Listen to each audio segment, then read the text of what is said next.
করুণা সিন্ধু দীনবন্ধু জগৎপতে গোপীশ গোপিকা কান্ত রাধাকান্ত নমস্তুতে। তপ্ত কাঞ্চন গৌরাঙ্গী রাধে বৃন্দাবনেশ্বরী বিশ্বভানুসুতে দেবে প্রণমামি হরিপ্রিয়ে। ওম বৃন্দায় তুলসীদেব প্রিয়ায় কেশবশ চ বিষ্ণু ভক্তি প্রদে দেবী সত্যবতী নমো নমঃ। শ্রীকৃষ্ণ চৈতন্য প্রভু নিত্যানন্দ শ্রী অদ্বৈত গদাধর শিবাসাদি গৌর ভক্তবৃন্দ। হরে কৃষ্ণ কৃষ্ণ কৃষ্ণ হরে হরে, হরে রাম রাম রাম হরে হরে। সর্বপ্রথমে अस्मदीय श्री गुरुपाद पद्म ओम विष्णुपाद अत्रिदंडी स्वामी भक्ति प्रसाद मधुसूदन गुरु महाराजेर रातुल जुगल चरणे अनंत कोटि धन्यवाद प्रणाम प्रणति ज्ञापन करछि। तिनि नित्यधाम थेके जययुक्त हन। तत्संगे उपस्थित এই আশ্রমের দুই মহারাজের শ্রীচরণ বন্দনা করি। তিনি আমাদের প্রতি, তেনারা আমার প্রতি সুপ্রসন্ন হন, আশীর্বাদ করুন। আমরা একই পথের পথিক সবাই। তেনারা দুইজন যে আশ্রম অবলম্বন করে জীবন যাপন করছেন, আমিও সেই পথেরই পথিক। তাদের চরণ অনুসরণ করে যেন যে আমরা সাধন ভজনের মার্গ বেছে নিয়েছি, আমরা অনুমান করি, অনুভব করি এই জন্মে আমরা সাধন ভজন করে এত দূর অগ্রসর হতে পারিনি। আমরাও কত জন্ম মাতাল ছিলাম, কত জন্ম কুকুর ছাগল বিড়াল ছিলাম। ধীরে ধীরে শুভকর্ম করতে করতে করতে করতে গত জন্মে আমরা গৃহস্থ ভক্ত থেকেই একটু মাত্র সাধুসঙ্গ করে ঠাকুরের প্রতি অনুরাগটা শুধু রেখেছিলাম। ভগবদ গীতায় ভগবান শ্রীকৃষ্ণ বলেছিলেন, স্বল্প মপস ধর্মত্রয়েতে ভয়াত। কোনো ব্যক্তি যদি অজান্তে একটু ধর্ম করে, সেটা ভগবান গচ্ছিত রেখে দেয় আপনাকে পরজন্মে সেটা সুযোগ করে দেওয়ার জন্য। এটা আমরা দাবি করি এবং কি জন্মান্তরবাদ শাস্ত্রে এটা বর্ণনা আছেন। তেমনি আমরা আজকে এত দূর এসেছি, ওনারা অনেক উপরে এগিয়ে গিয়েছেন। আমিও সেই পথেই চলছি, যাতে আমরা সবাই মূল লক্ষ্য ভগবত দর্শন, আমরা যেন সেখানে যেতে পারি। তৎসঙ্গে শ্রী শ্রী ঠাকুর রামকৃষ্ণ ঠাকুর, স্বামী বিবেকানন্দ, শারদামণি মা আছেন আমাদের মাথার উপরে, সবার চরণ বন্দনা করি। আজকের অনুষ্ঠানের ভগবানের ভগবতী কথা আমরা আস্বাদন করব। উপস্থিত যারা আছেন ভক্তিমতী মাতৃবৃন্দ, সবার চরণে বৈষ্ণব অভিনন্দন। শাস্ত্রে বর্ণনা করেছেন ভগবান শ্রীকৃষ্ণ যেমন নিত্য, ভগবানের আশ্রম, ভগবানের ভক্ত এরাও নিত্য। ভগবানও নিত্য, ভগবান ছাড়া যেমন ভক্ত থাকে না, ভক্ত ভগবান ছাড়া থাকতে পারে না। দুজনেই নিত্য। কেননা ভগবান না থাকলে তার প্রকাশ হবে না, ভক্ত না থাকলে ভগবানের আরাধনা হবে না। দুজনেই সমান। পার্থক্যটা কোথায়? ভগবান হচ্ছেন বিভু চৈতন্য। মনে রাখতে হবে কথাগুলো। আমিও নিত্য, ভগবানের ভক্ত, ভগবানও নিত্য। তাহলে পার্থক্যটা কোথায়? ভগবান হচ্ছে বিভু চৈতন্য আর ভক্ত হচ্ছে, বলুন, আগেবার অনেকবার আমি শুনিয়েছি কথাগুলো। ভগবান আর আমি দুজনে সমান, কারণ আমি তারই অংশ। পার্থক্যটা কোথায়?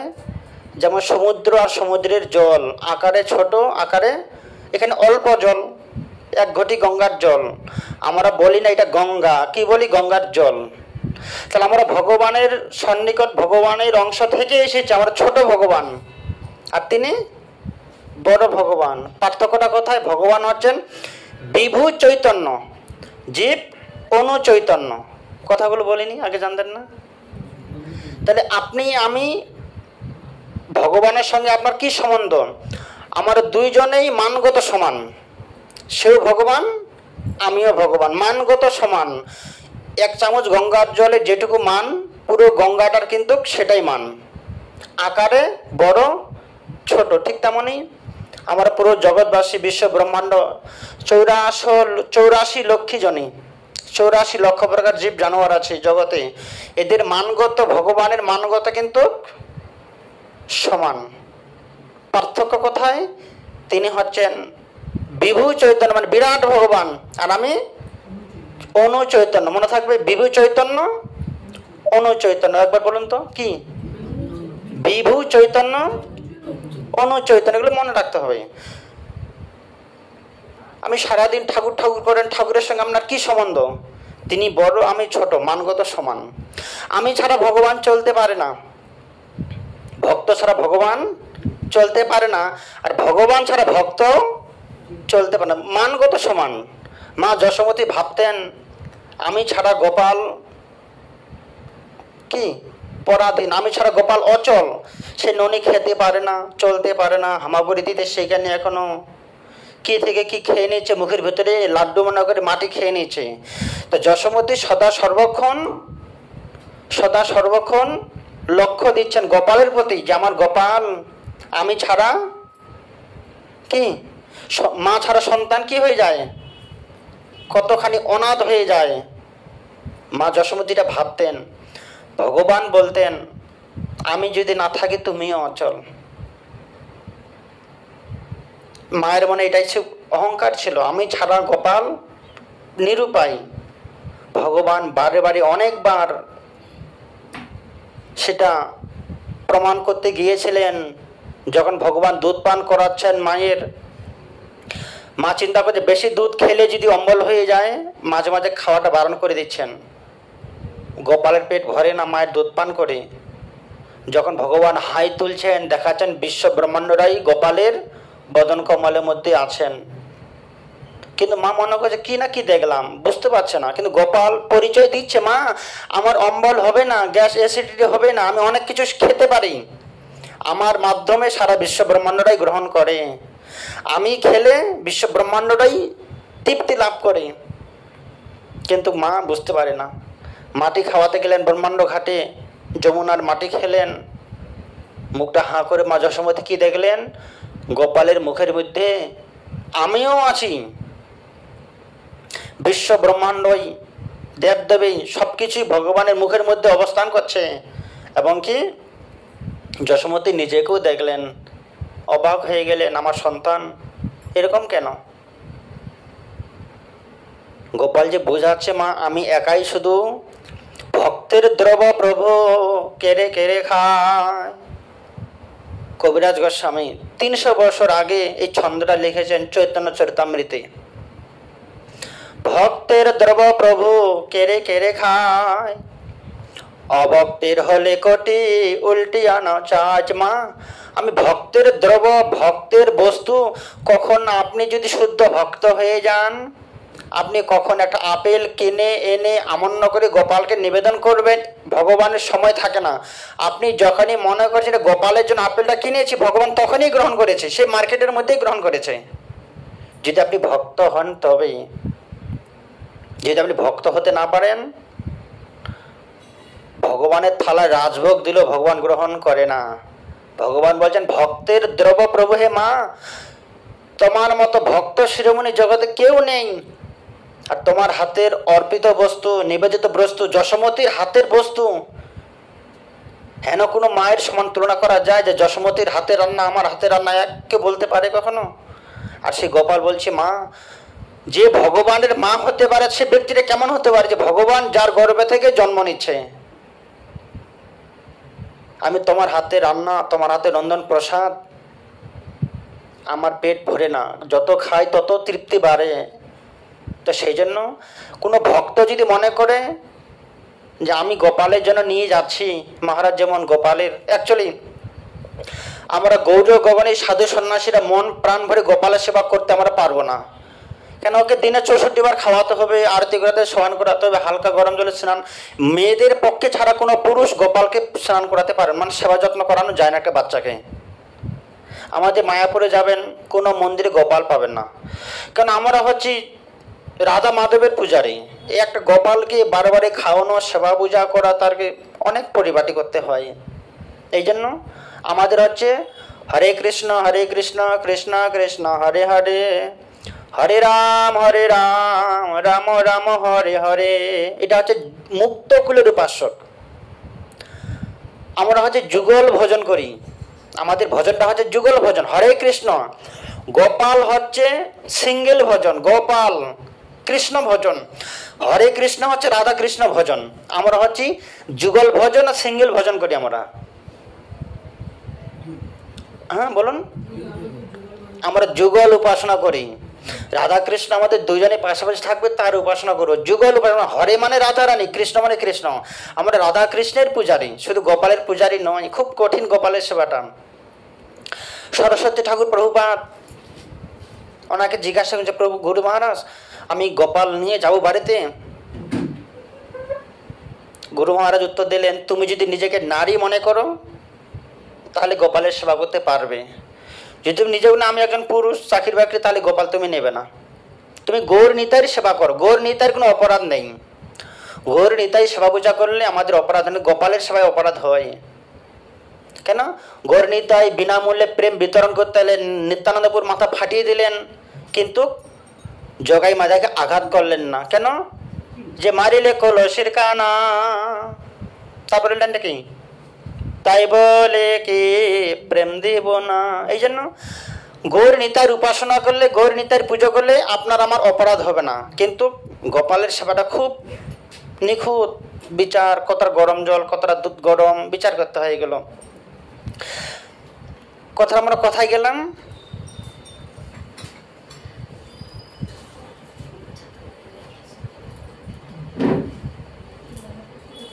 আলোচনাটা কোথায় ছিল?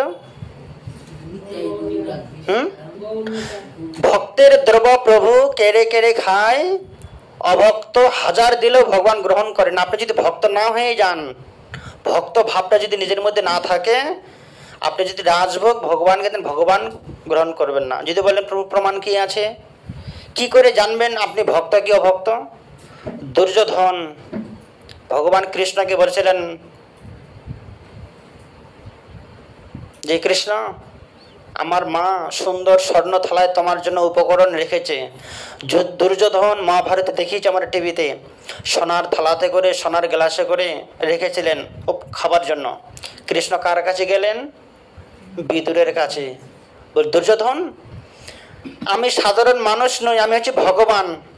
আমি দুইজনের কাছে খাই, না বড়লোকের কাছে গ্রহণ করি, না গরিবের কাছে আমি গ্রহণ করি না। আমি দুইজন মানুষের কাছে মন প্রাণ ভরে সেবা গ্রহণ করি। সে দুইজন কারা কারা? যে মানুষ দুই প্রকারে খায়।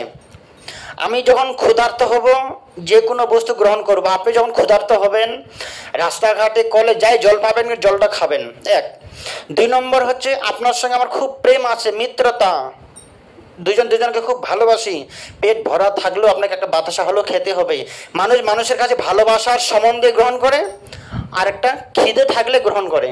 হে দুর্যোধন, তোমার সঙ্গে আমার মিত্রতা ভাব নেই, আমি তোমার কাছে খাবো কেন? আর আমার পেটে খিদেও নেই যে তোমার কাছে গ্রহণ করতে যাব। ভগবান বলছেন আমার কখনো খিদে লাগে না। খিদেটা তখন লাগে যখন ভক্ত কিছু দিতে চায়। মহাভারতে ভগবান বর্ণনা করছে, দুর্যোধন আমার কখনো খিদে লাগে না। খিদেটা কখন হয়? যখন ভক্ত মনে বাসনা করে। মালাটা রেখে দিন, এখন মালাটা রেখে দিন, না মালা হবে না শুনতে পাবেন, কোনোটাই হবে না। কি হচ্ছে? ভগবান বলছেন আমার কখনো খিদে লাগে না। খিদেটা কখন লাগে? যখন আপনি শুদ্ধ ভক্ত হবেন, কখন বেগুন ভাজা রুটি পরোটা করবেন, ভগবান তার আগে রান্না করে বসে থাকবে, কখন আমাকে নিবেদন করবে। ভক্তের দ্রব্য প্রভু কেড়ে কেড়ে খায়, হাত থেকে ছুড়ে নেবে। ব্রজবাসীগণ নুনি মাখন তৈরি করতেন আর চিন্তা করতেন এত সুন্দর মাখনটা তৈরি করেছি, বাটারটা তৈরি করেছি। পুরো বৃন্দাবন ধামে গোপাল, কৃষ্ণ, বলরাম, শ্রীদাম, সুদাম, দাম্ব, সুদাম সবার ঘরে ঘরে মাখন মিষ্টি চুরি করে খেয়েছে। আমার এমনই দুর্ভাগা, এমন কপাল পড়া, আমার বাড়িতে কোনোদিন ভগবান চুরি করতেও এলো না। যে ব্রজবাসীগণের ঘরে গোপাল চুরি করতে যেতেন না তাদের মনে দুঃখ হতো, ভগবান আমার বাড়িতে একদিনও আসেননি চুরি করে খেতে। আপনি তো যেতে পারেন, আপনিও যেতে পারবেন না কেন? নন্দ মহারাজের গেট, এতগুলো গেট পার হয়ে আপনি গোপালকে মাখন খাওয়াতে যাবেন? রাজপুত্রকে সবাই খাওয়াতে পারে? তার কত সিকিউরিটি গার্ড থাকে। মমতা ব্যানার্জিকে জল খাওয়াতে পারবে? কার হিম্মত আছে? যারা মন্ত্রী তাদের হাতেও খাবে না। তা আপনি ভগবান যশোমতীর বাড়িতে, নন্দ মহারাজের বাড়িতে গিয়ে কি করে জল খাওয়াবেন গোপালকে, মাখন খাওয়াবেন? তারা মনে মনে প্রার্থনা করছে, প্রভু সবার ঘরে ঘরে মাখন চুরি করে খেয়েছ, সুন্দর করে মাখন তৈরি করে রেখেছি, তুমি এসে যদি একবার গ্রহণ কর, মানে বাড়িতে চোর আসুক, এমন একজন চোর, ব্রজে প্রসিদ্ধম নবনীত চৌরম গোপাঙ্গনাঞ্চ দুকুল চৌরম অনেক জন্মার্চিত পাপ চৌরম চৌরা অগ্রগণ্যং পুরুষং নম। সেই চোরের চরণ বন্দনা করি, যে চোরের চরণ একবার গৃহে পদার্পণ করলে আমার মানব জন্ম সার্থক হয়ে যাবে। সেই চোরকে আনন্দ প্রার্থনা করছি। সে কেমন চোর? যে চোরকে বাড়িতে আনার জন্য ব্রজবাসীগণ প্রার্থনা করতেন যে আমার কপালটা এতই খারাপ, ভগবান একদিন রাস্তাঘাটে দেখা তো হবেই না কোনোদিন, কোন সময় কোন বনে গোচারণ করতে যায়। এদিকে ভগবান মনে মনে চিন্তা করতেন, খুব মনে প্রাণে আমাকে স্মরণ করছে, এবার তার বাড়িতেই চুরি করতে যেতে হবে। কেন? ভগবান ভক্ত, ভগবানের জন্য মাখন মিষ্টি তৈরি করছি, আর মনে মনে চিন্তা করছি ভগবানকে যদি দিতে পারতাম আমার এই হাতের ফল ভালো হতো, চোখের দৃষ্টিটা আমার ভালো হয়ে যেত, সারা শরীরটাই দিয়ে আমি মন প্রাণ ভরে মাখন মিষ্টি তৈরি করলাম, ভগবানের সেবা যদি করাতে পারি, আমার কার্য, আমার দান, আমার ভূমি, আমার দেহ, আমার মস্তক সব কিছুই না, যতক্ষণ পর্যন্ত ভগবানের সাথে সম্বন্ধ না হবে ততক্ষণ এটা কার্যকারী হবে না। এই কথাটা ভাগবতের দশম স্কন্ধে সুখদেব গোস্বামী বর্ণনা করেছিলেন, এবং কি সেই কথাটা ঋষভদেব তার 100 সন্তান ছিল, যেমন আমি আপনাদেরকে শ্রবণ করালাম। এই কথাটাই ঋষভদেব, যাকে আমরা চিনব ভরত মহারাজ, যার নাম অনুসারে ভারতবর্ষ, সেই ভরত মহারাজেরা 100 ভাই। এই ভরত মহারাজের বাবার নাম কি? ঋষভদেব। কি নাম? যে আমাদের ভারত ভূমির নাম হচ্ছে ভারতবর্ষ। ভারত নামটা কার জন্য হয়েছে? ভরত মহারাজের জন্য। ভরত মহারাজের বাবার নাম কি মনে থাকবে? জোরে বলুন। ঋষভদেব। তিনি ঋষভদেব কি করতেন? প্রতিদিন সারাদিন কাজকর্ম করে দিনান্তে ছেলেদেরকে নিয়ে বসতেন, হে পুত্রগণ তোমরা আমার কাছে বসো, তোমাদের সবাইকে বলতে হবে তোমরা কি কি সারাদিনে ভালো কর্ম করলে, খারাপ কর্ম করলে, বলতে হবে, রুটিন। সে ভরত ঋষভদেবের মতো যদি আমরাও ছেলে সন্তানদেরকে নিয়ে সন্ধ্যাবেলায় বসতাম, আমাদের সংসারটা কেমন হতো? স্বামী বউকে বলবে সারাদিন কি কি ভালো কাজ করলে, মন্দ কাজ করলে তুমি বলো, আর পত্নীও তার স্বামীকে বলবে আমি সারাদিন কি কি ভালো কাজ করলাম, মন্দ কাজ করলাম বলো। তাহলে কে কয়টা ভালো কাজ করেছি, কে কয়টা মন্দ কাজ করেছি, এগুলো আমাদের সমস্যাগুলো সমাধান হতো। কিন্তু আমরা চুপচাপ থাকি, বলতেই চাই না। উড়িষ্যায় একটা হোটেল আছে, এখনও আছে উড়িষ্যাতে, লেখা আছে আপনি একটা ভালো কাজ করার পরে এসে আমার কাছে ফ্রিতে ভাত খেয়ে যাবেন। একটা লোকও খেতে আসে না। যে আপনি আমাকে বলবেন আমি এই ভালো একটা মানুষের উপকার করে এলাম, আপনি যা মন চাই মিষ্টির দোকান থেকে খেয়ে যাবেন। মাসে 1 দিন কি 2 দিন মানুষ খেতে আসে ফ্রিতেই, এক থালা অন্ন তরকারি রাজভোগ, যা পেট ভরে খেয়ে নিতে পারবেন। উনি বলছেন এত বড় গ্রাম, একজন এসে আমাকে বলতে পারলো না যে আমি এই মানুষের এই উপকারটা করে এসেছি, একটা ভালো কাজ, দাদা একটা ভালো কাজ করে এলাম, একজনের একটা গরু কারো ক্ষেত খেয়ে নিচ্ছিল, আমি এটাকে সরিয়ে দিয়ে এসছি, রাস্তায় একটা গাড্ডা হয়ে আছে, একটা মাটি দিয়ে ভরাট করে দিয়ে এলাম, কোনো উপকার নেই কারো। কিন্তু সেই কাজটা কি করতেন ঋষভদেব?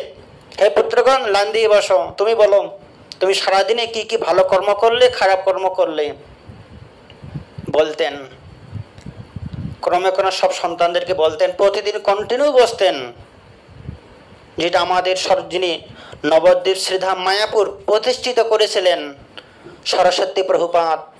প্রভুপাদের আগে মায়াপুর ছিল না, মিয়াপুর ছিল। সরস্বতী প্রভুপাদ এসে মহাপ্রভুর জন্মস্থান প্রকাশিত করলেন। তিনি তার পত্রিকায় লিখেছেন, আমাদেরকে প্রতিদিন সন্ধ্যাবেলায় শুতে যাওয়ার আগে আর সকালবেলায় বিছানা থেকে উঠে ঝাড়ু দিয়ে 3 বার নিজেকে আঘাত করতে হবে। কেন?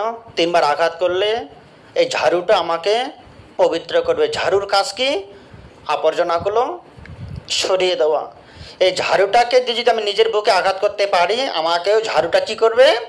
পবিত্র করে দেবে, নোংরাগুলো দূর হয়ে যাবে। কতখানি গভীরের কথা, আমরা কি করতে পারছি?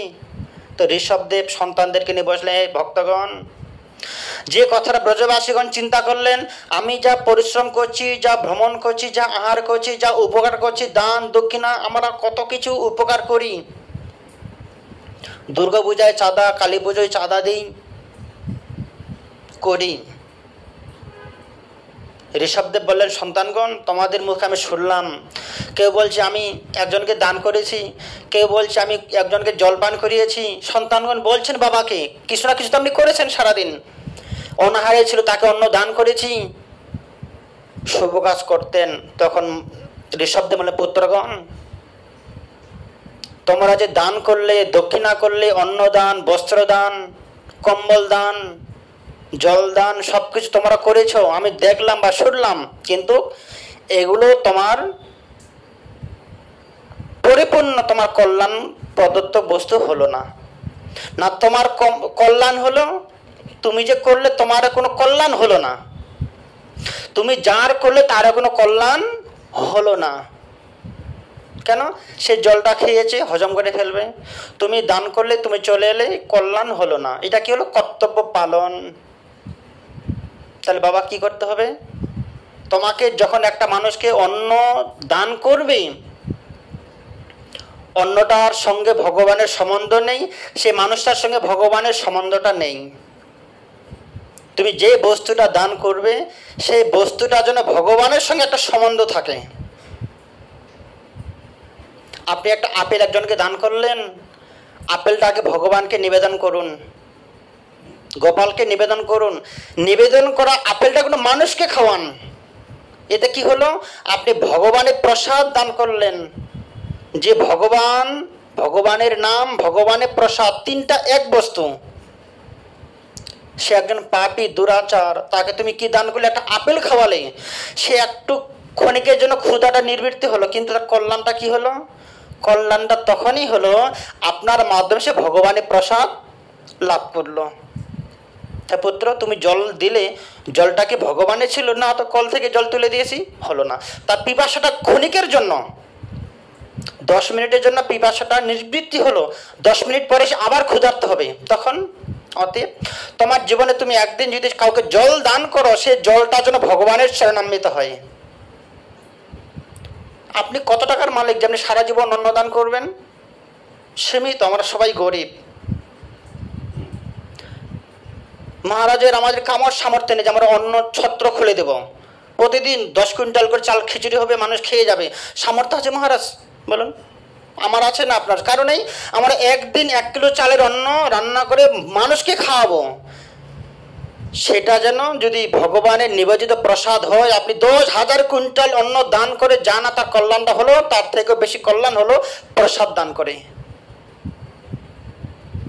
10,000 কিলো চালের খিচুড়ির সমান 1 কিলো চালের খিচুড়ি, অনেক পরিবর্তন, অনেক পার্থক্য।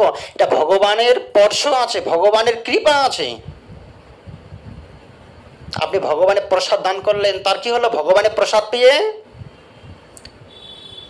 চিত্তটা নির্বৃত্তি হয়ে যাবে, চিত্তটা শীতল হয়ে যাবে, ভগবান প্রসাদ পাবে। এই প্রসাদের মাধ্যমে ভগবান কি হবে, ভক্তিলতা বীজ উদয় হবে আমাদের মন থেকে। ভক্তিটা, মহারাজের সঙ্গে আমার ঘরে 2 মিনিট আলোচনা, যে মানুষকে গোপাল দেখিয়ে কাউকে গোপালের কাছে বশ করানো যায় না, যতক্ষণ না তার একটা ইচ্ছা শক্তি, ভক্তি, আগ্রহ না জন্মায়। আগ্রহটা জন্মাবে কি করে?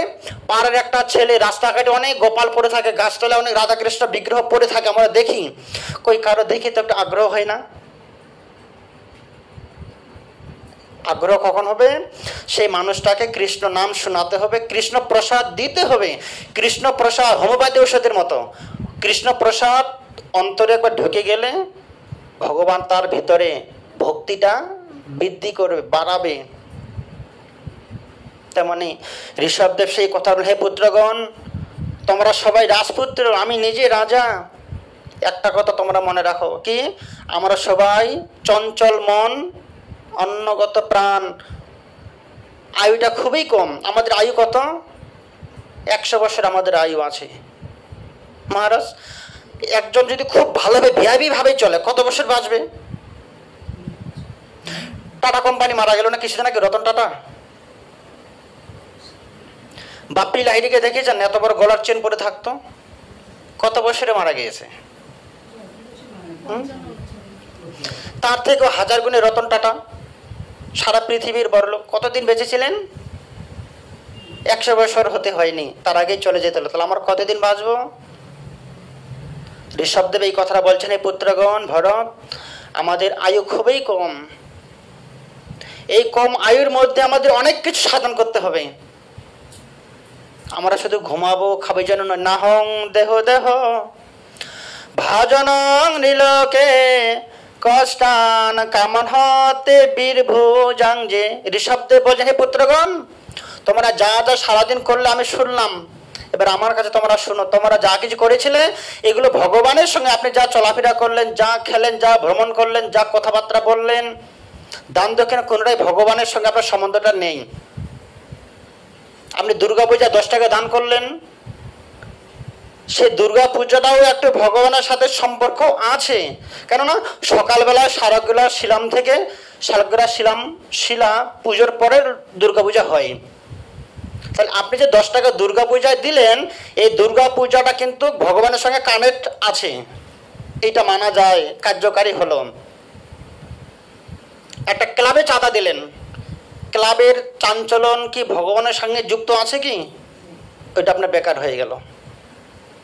কোনো আশ্রমে টাকা পয়সা দিলেন, আশ্রমটা কার সঙ্গে যুক্ত আছে? যদি ভগবানের সঙ্গে কোনো ব্যক্তি যুক্ত থাকে, সেই ব্যক্তির আপনি সেবা করবেন, সেই ব্যক্তির সেবার মাধ্যমে আপনার সেবাটা ভগবানের সেবা হয়ে যাবে। সেই কথাটা ঋষভদেব বলছেন, পুত্রগণ, তোমরা হেন মানুষের সেবা করবে, হেন বস্তু দিয়ে মানুষের উপকার করবে যে বস্তুটা ভগবানের আশীর্বাদ থাকে। কিভাবে? আপনি অর্থ দান করবেন, অর্থটা এমন দান করবে যাতে ভগবানের সাথে সম্পর্ক থাকে। চাল দান করুন, ডাল দান করুন, নুন তেল মশলা যা দিন, মন্দিরে দান। আমরা কি করি? সাধু, সেই জন্য বলছে সাধু সন্তগণকে দান করতে হয়, কেন সাধু সন্তগণ ভগবানকে নিবেদন করে গ্রহণ করবে। তাহলে কি হলো? আপনার অর্থটা ভগবানের কাজে লাগলো। এসব আলোচনা করছে ঋষভদেব। নাম কি? নায়ং দেহে দেহ ভাজনং নীলকে কষ্টান কামন হতে বীরভুজাং। যে তপ দিব্যং পুত্রকা যেন সত্যং। হে পুত্রগণ, আমাদের শরীরটা তপস্যা করার মতো সামর্থ্য আছে। একটা কুকুরের তপস্যা করার সামর্থ্য নেই। তপ দিব্যং পুত্রকা, তপ মানে তপস্যা করার মতো সামর্থ্য আছে। পুত্রগণ, তোমরা সারাদিন যা কিছু করলে আমি বুঝলাম, কিন্তু তুমি কি 10 মিনিট ভগবানের ধ্যান করেছিলে? কেউ করেনি। সংসারের এত কাজকর্ম, আমরা 10 মিনিট চোখ বন্ধ করে ভগবানের ধ্যান মানেই তপস্যা করতে পারি না। হে পুত্রগণ, এই সামাজিক কাজের জন্য তোমার জন্ম হয়নি, দেশের সেবা করার জন্য আপনার জন্ম হয়নি। আমার জন্মটা হয়েছে কেন? মহারাজের আমার প্রথম ভূমিকা নিজেকে সাধন করার, সাধন করার পরে সেটা প্রচার করার। আমি সাধন করব না, প্রচার করতে গেলে হবে না। কেন? আমি এই সন্ন্যাস আশ্রম গ্রহণ করেছি, আমার প্রভুর ধ্যান করার জন্য, সাধন করার জন্য, তপস্যা করার জন্য। মূল উদ্দেশ্য মুখ্য এটা।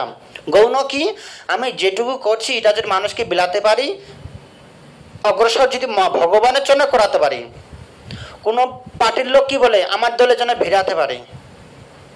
যে কোনো পার্টি, ক্লাবের সদস্য, আমাদের ক্লাবের জন্য সদস্য করাতে পারি। তাহলে আমরা কি করতে চাই, আমরা সৎ পথে এসেছি, ভগবানকে লাভ করতেই পারি বা না পারে সেটা পরের প্ল্যাটফর্ম। কিন্তু আমাদের আজকের প্ল্যাটফর্মটা কি, আমি মদ গাঁজা খাই না, ধূমপান করি না, ভগবান পাবো কি পাবো না সেটা মরার পরে খবর, তাই কি না মহারাজ? আমি বর্তমান সাবজেক্টটা বসুন পাবো, আজকে আমার সাবজেক্টটা কি, আমি সৎভাবে জীবনযাপন করছি। মাকে, রামকৃষ্ণদেবকে, ভগবানকে পাবো কি পাবো না সেটা অনেক উপরের ব্যাপার, কিন্তু আজকে আমি কি করছি, সৎভাবে জীবনযাপন করছি, ধূমপান করি না, মদ গাঁজা খাই না, নিরামিষ গ্রহণ করি, কারো ক্ষতি করি না, অন্যায় করি না। আমরা আজকে সাধু সন্ন্যাসী হয়ে ভগবান পাবো কি পাবো না অনেক পরের ব্যাপার, কিন্তু এখানে এই প্ল্যাটফর্মে আমি কি করছি, সৎভাবে জীবনযাপন করছি, কারো ক্ষতি করি না, কাউকে উদ্বেগ দিই না, এই সৎ রাস্তাটা 5 জনকে জানাবার চেষ্টা করছি। আমরাও চাইবো আমাদের দলটা ভারী হোক। কেন? যে আমাদের দলে এসে দলটাকে ভারী করবে তার জন্মটা সার্থক হবে, আমাদের সংস্পর্শে এসে সে পাপকর্ম করা ছেড়ে দিবে। আজকে আমাদের সংস্পর্শে এসে হাজার হাজার মানুষ মদ খাওয়া ছেড়ে দিচ্ছে, মাছ মাংস খাওয়া ছেড়ে দিচ্ছে, রসুন পেঁয়াজ ছেড়ে দিচ্ছে, নিষ্পাপ গ্রহণ করছে। যে মানুষটা প্রতিদিন আমিষ ভক্ষণ করে ভাত খেতেন, সেই মানুষটা এখন নির্জলা একাদশী করছে। তাহলে আমাদের পাশে এসে মানুষের কত পরিবর্তন। যে রক্ত ছাড়া ভাত খেতে পারতো না, মুরগির রক্ত ছাড়া, মাছের রক্ত ছাড়া, সে মানুষটা আমাদের পাশে এসে কি হচ্ছে, নিষ্পাপ গ্রহণ করছে, ভগবানের প্রসাদ সেবা করতে পারছে। আমরাও চাইব হে পুত্রগণ, দিব্য ধামে যেতে গেলে দিব্য বস্তু, দুর্লভ বস্তু তোমরা গ্রহণ করো। তেমন আমাদের মূল উদ্দেশ্য, জন্ম লোভিয়েছি কৃষ্ণ ভক্তি করিবারে। কৃষ্ণের ৭৮ নামের আগে কি আছে, কৃষ্ণ ভোজি ভারতরে, তারপরে সংসারেতে আইন মিছে মায়ায় বদ্ধ হয়ে। আপনি জন্মগ্রহণ করেছেন কেন, দেশের সেবা করার জন্য? আপনি জন্মগ্রহণ করেছেন কেন, এই পাকা রাস্তা ঢালাই করার জন্য? মূল উদ্দেশ্য যেটা, আপনি আপনার মূল উদ্দেশ্যটা ঠিক রেখে আপনি একটা 1 লিখুন, 1, 1টা হচ্ছেন আপনি, এর সঙ্গে একটা শূন্য লাগান 10, আর একটা শূন্য লাগালে 100, আর একটা শূন্য লাগালে 1000। যত শূন্য লাগাবো তত বেড়ে যাবে। একটাই যদি না থাকে, শূন্যগুলোর কোনো মান নেই। কৃষ্ণ হে অঙ্ক, সব সাধন হে শূন্য। তুলসীদাস বললেন, কৃষ্ণ হে অঙ্ক, সব সাধন হে শূন্য। কৃষ্ণ রহে তো মান গুণে 10 গুণ। আপনার সঙ্গে ভগবান থাকলেই আপনার বাহ্যিক কর্মগুলো মান 10 গুণ বাড়বে। আপনার সঙ্গে যদি ভগবানই না থাকে, যত কর্ম করুন এগুলো কোনো মান, কৃষ্ণ আপনার সঙ্গে আছে মানে আপনার কাছে 1 সংখ্যাটা আছে। এবারে দান করুন, দক্ষিণা করুন, তপস্যা করুন, মন্দিরে যান, তীর্থে যান, একটা শূন্য বাড়বে। তাহলে ভগবানের পাশে শূন্য লাগালে গুণ বাড়বে। আপনি যদি ভক্তই হতে না পারেন, ভগবান যদি আপনার সঙ্গেই না থাকে, শূন্যগুলোর কোনো মূল্য আছে কি? তুলসীদাস কবেকার মানুষ ছিল? চৈতন্য মহাপ্রভু জন্মগ্রহণ করার আগের তুলসীদাস 700 বছর আগে এই কথাটা লিখে গিয়েছিলেন, কৃষ্ণ হে অঙ্ক, কৃষ্ণ হচ্ছে 1 নম্বর সংখ্যা, সব সাধন হে শূন্য। আপনি যত রকমের কাজকর্ম করবেন একটা শূন্য, ভগবানের পাশে শূন্য লাগালে সংখ্যাটা গুলো বাড়বে। তো আপনি জন্মগ্রহণ করেছেন কেন? কি ছন্দটা কি বললাম? কৃষ্ণ ভোজি ভারতরে, জোরে বলুন, আইনু মিছে মায়ায় বদ্ধ হয়ে বৃক্ষ সমহে পুত্র। তুমি কি দেশের সেবা করার জন্য, জনগণের সেবা করার জন্য, অনাথ আশ্রমের জন্য তোমার জন্মগ্রহণ করেছিলে? তুমি কি গরিবদেরকে খাবার জন্য জন্মগ্রহণ করেছিলে? মূল জন্মটার উদ্দেশ্যটা কি? আমি কি কয়েকটা হসপিটাল করার জন্য জন্মগ্রহণ করেছি? আমি কেন জন্মগ্রহণ করেছি? কৃষ্ণের ভজন করার জন্য। আগে সকালবেলায় কৃষ্ণের ভজন করুন, তারপরে দেশের সেবা করুন। কৃষ্ণ ভজনটা হয় না। ঘুম থেকে উঠেই খবরের কাগজ পড়ি, বাইরে চলে যাই, কাজকর্ম করে বাড়িতে আসি, সকালবেলায় বাড়িতে যে বুড়ি থাকে শাশুড়ি গিন্নি, সে ধূপধুনো দেয়, কোনো স্বামীরা ধূপধুনো দেন, ওর কাজে চলে যায়। তাহলে কাজ করার জন্য কি আমাদের জন্মগ্রহণ করা? বাড়িতে ছেলে মেয়ে নাতি নাতনি 10 জন থাকলে 10 জনেরই কর্তব্য সকাল সন্ধ্যাবেলায় ভগবানের কাছে ধূপধুনো দিয়ে প্রণাম করা। এটা হচ্ছে আপনার সাধন, এটার জন্য আপনি জন্মগ্রহণ করেছেন। বাকি 2তলা 4তলা বাড়ি করবেন পরের ব্যাপার। সেই কথাটাই ঋষভদেব বলে, হে ঋষভদেব পুত্রগণ, নাহং দেহ দেহ, এই দেহটা আমি সমাজের জন্য বিলিয়ে দিবার জন্য আসিনি।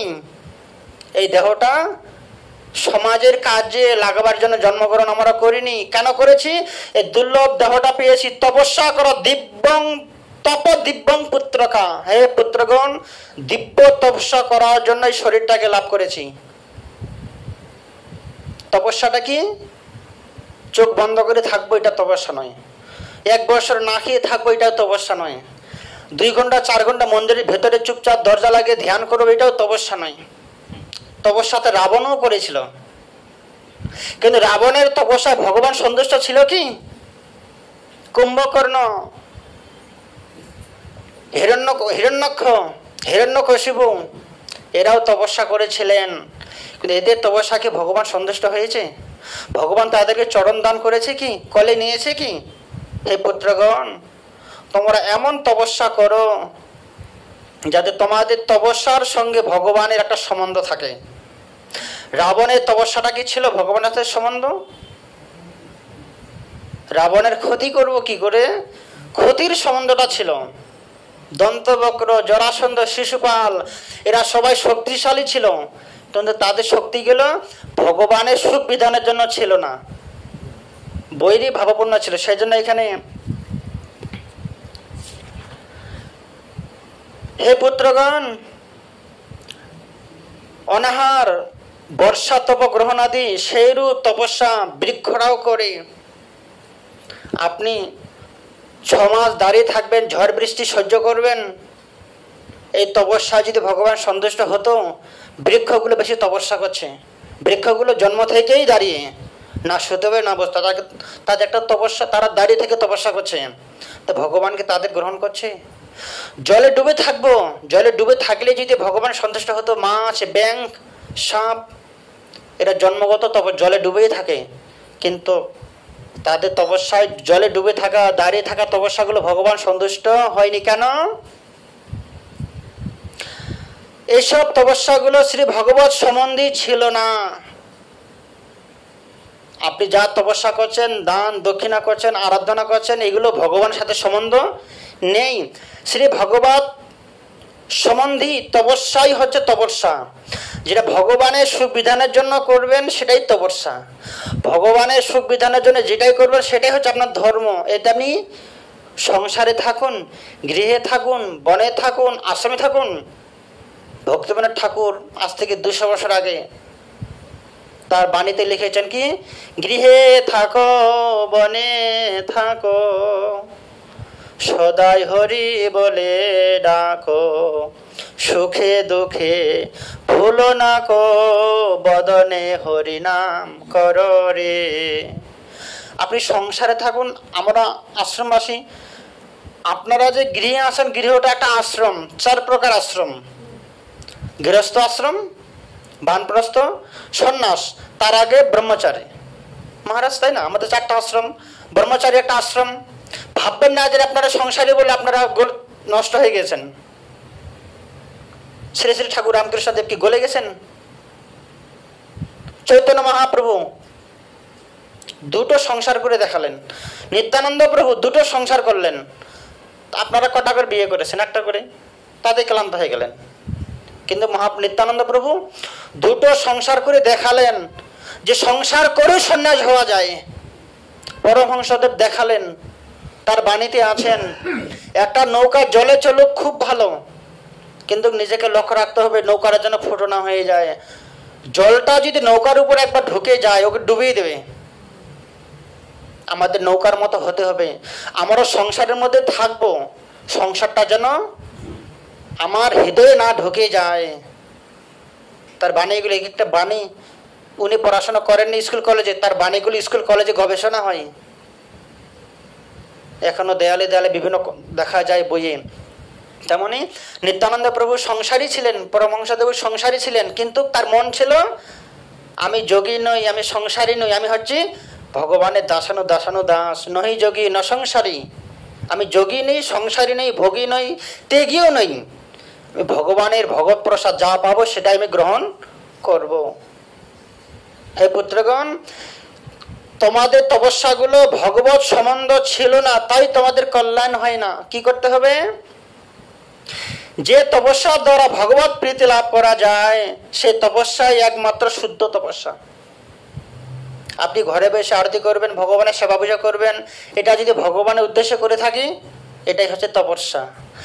আর যদি ভগবানের উদ্দেশ্যে আমরা না করি, লোক দেখানো করি, এগুলো তপস্যা হবে না, রাবণের মতো তপস্যা হবে। রাবণ তপস্যা করেছিল নিজের সুখের জন্য। এরকম তপস্যা আমরা দেখি যে বাড়িতে বড় বড় রাধাকৃষ্ণের মূর্তি বিগ্রহ নিয়ে আসে, ওই দিনে একবেলা ঠাকুরমশাই এসে পুজো করে চলে যায়, অথচ 4 তলা 10 তলা বাড়ি, বিভিন্ন অনেক টাকা পয়সার মালিক, বাড়িতে বড় বড় রাধাকৃষ্ণ আছে, এক মুঠো অন্ন গ্রহণ করতে পারে না। 4 তলা বাড়ি, সোনার রাধাকৃষ্ণ বসিয়েছে আড়ম্বর করে, কিন্তু একদিন অন্ন সেবাও গ্রহণ করতে পারে না। কি লাভটা হলো? লোক দেখানো। ভগবান বলছে আমার বিগ্রহের মধ্যে আমি থাকি না। নাহং তিষ্ঠামি বৈকুণ্ঠে যোগিনাং হৃদয়ে নচ মদ ভক্ত যত্র গায়ন্তী তত্র তিষ্ঠামি নারদ। ভগবান বলছেন, নিত্যানন্দ প্রভু প্রমাণ করলেন। নিত্যানন্দ প্রভু মহাপ্রভুর সঙ্গে মিলন হবার আগে নিত্যানন্দ প্রভু বৃন্দাবনে গিয়েছিলেন। বৃন্দাবনে গিয়ে দেখলেন যে পুরো মন্দির খা খা করছে, বিগ্রহগুলো মলিন হয়ে আছে। পূজারীকে বলছে, প্রভু এই বিগ্রহগুলো চোখের জল এত মলিন কেন? যে কেন মলিন হবে না? বর্তমান কলিযুগ, বৃন্দাবন ছেড়ে ভগবান শ্রীকৃষ্ণ নবদ্বীপে জন্মগ্রহণ করেছে। বৃন্দাবন ধামে তার ভগবান নেই। চৈতন্য চরিতামৃতে, চৈতন্য ভাগবতে মধ্য খণ্ডে 15 অধ্যায়ে নিত্যানন্দ প্রভু বললেন, হে শ্রীবাস, আমি বৃন্দাবন থেকে ঘুরে এলাম, বৃন্দাবনে ভগবানকে দর্শন করতে পেলুম না। কেন? বৃন্দাবনে ভগবান নেই। বৃন্দাবনে ব্রজবাসীগণ বলছেন, প্রভু নিতাই, কৃষ্ণ দর্শন করতে গেলে তোমাকে নবদ্বীপ যেতে হবে। কেন? নবদ্বীপে কলিকালে মহাপ্রভু জন্মগ্রহণ করেছে।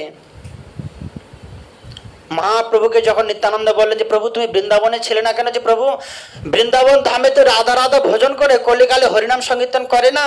এই কলিকালের ধর্ম হয় নাম সংকীর্তন, অর্থে অবতীর্ণ শ্রী শচী নন্দন। এই কলিকালে মানুষ তো হরিনাম করবে, আমি হরিনাম শ্রবণ করার জন্য আমার নিত্য ধাম বৃন্দাবন ধাম ছেড়ে নবদ্বীপ ধামে এলাম, এখানে হরি ভজন হবে। ভাগবতে বললে, নিতাই তুমি জানো না, নাহং তিষ্ঠামি বৈকুণ্ঠে, আমি বৈকুণ্ঠতে থাকি না। যোগিনাং হৃদয়ে নচ, যোগীগণের হৃদয়ে থাকি না আমি। কথায় থাকি? ভগবান কথা থাকে যেখানে নাম সংকীর্তন হয়, ভক্ত ভগবানের মিলন হয়। মদ ভক্ত যত্র গায়ন্তী তত্র তিষ্ঠামি নারদ। এত বড় মন্দির করে কি লাভ যদি সেই মন্দিরে নাম সংকীর্তন না হয়? এত বড় বিগ্রহ ঘরে এনে কি লাভ যদি বাড়িতে হরিভজন না হয়? ভগবান বলছেন কলিকালের কোনো তপস্যা নেই, কলিকালের কোনো ধ্যান নেই। যখন চৈতন্য মহাপ্রভু এসেছিলেন তখন কোনো রামকৃষ্ণ মিশন ছিল না, গৌড়ীয় মিশন ছিল না, ভারত সেবাশ্রম ছিল না, অনুকূল ঠাকুর, বালক ব্রহ্মচারী কোনো মহাপুরুষ ছিলেন না। তিনি এসে কি করলেন? কলিকালের ধর্মটা নিজেই ধর্ম পুরুষ হয়ে প্রচার করতে এলেন। হে ভক্তগণ, শ্রীমদ্ ভাগবত মহাপুরাণ, হরিনাম সংকীর্তন কোনো একটা সম্প্রদায়ের জন্য নয় যে আমরা এই সম্প্রদায় আমাদের জন্য, ওরা এই সম্প্রদায়। মহামন্ত্রটা কোনো ব্যক্তিগত সম্প্রদায়ের জন্য নয়। কাদের জন্য? কলিকালের মানুষের মঙ্গলের জন্য। আপনি যদি মঙ্গল চান, আমরা যে আশ্রমে বাস করি না কেন, যে আশ্রমে দীক্ষিত হই না কেন, আমাদের হরিনামটা করতে হবে। হরে কৃষ্ণ কৃষ্ণ কৃষ্ণ হরে হরে, হরে রাম রাম রাম হরে হরে। পরমহংসদেব মায়ের ধ্যান করে, মাকে সন্তুষ্ট লাভ করে, মায়ের ইচ্ছাতেই রাধা মাধবকে প্রতিষ্ঠা করলেন, হরিনাম করলেন। আমাদের স্বামী বিবেকানন্দ কত সুন্দর করে কত গান ভজন লিখেছেন। একটা আমার খুব প্রিয় ভজন, আমি মাঝে মাঝেই শুনি। অনেক গানের মধ্যে একটা গান আমার খুবই ভালো, কোনটা? চিরদিন কাহার সমান নাহি যায়। আসলে মহারাজ আছে না, আপনি ভালো করতে পারেন, আমি তো সব করি না, চর্চা করি না। আজকে যে রাজা ধীরাজ, তারপরে কাল সে ভিক্ষা চায়, কাহার সমান নাহি যায়। কেন? ঋষভদেবের উপাখ্যানটা শ্রবণ করার পরেই তিনি গানটা রচনা করেছেন। আমার মনে হয় ওনার প্রতিটা কথায় 2000 বছর আগে এই গ্রন্থের মধ্যে লিপিবদ্ধ করা আছে। কেন? এই ঋষভদেব, পুরো অধ্যায়টা আমাদের পাঠ করার সময় নেই, এই কথাগুলোই তুলে ধরে উনি গানটাকে ছন্দভাবে সাজিয়েছেন।